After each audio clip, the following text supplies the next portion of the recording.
ஒருமுறை திருமலையில் மழை பெய்யாததால் கோவிலை மூடி வைக்க வேண்டிய சூழ்நிலை ஏற்பட்டது.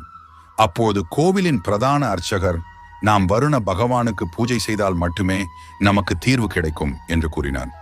இதனால் கோவிலில் வருண பகவானுக்கு மந்திரம் சொல்ல ஒரு நல்ல நேரம் நிர்ணயிக்கப்பட்டது. இந்த பூஜையை நடத்துவதற்காக சிறந்த பண்டிதர்கள் அழைக்கப்பட்டனர். ஆனால் அந்த பண்டிதர்கள் அன்று அங்கு வர முடியவில்லை. இதனால் கோவில் பிரதான அர்ச்சகருக்கு என்ன செய்வது என்று தெரியவில்லை. வெங்கடேஸ்வர சுவாமியை பார்த்து கும்பிட்டு இதற்கு ஒரு தீர்வாக ஒரு சைகை தருமாறு கேட்டார். அன்றிரவு திருமலையில் அனைவரும் உறங்கிக் கொண்டிருந்த போது திடீரென்று எல்லா மணிகளும் தானாகவே ஒலிக்கத் தொடங்கின. கோவிலின் அர்ச்சகர்கள் அதை சுவாமியின் சைகையாக கருதி வருண பகவானுக்கு மந்திரம் சொல்லத் தொடங்கினர். அவர்கள் 3 நாட்களாக இந்த மந்திரத்தை தொடர்ந்து உச்சரித்து வந்தனர். ஆனால் ஒரு சொட்டு மழை கூட பெய்யவில்லை. இதனால் அவர்கள் மனம் தளர்ந்து இந்த மந்திரத்தை நிறுத்திவிட்டனர். அனைவரும் இதை நிறுத்திவிட்டு அவரவர்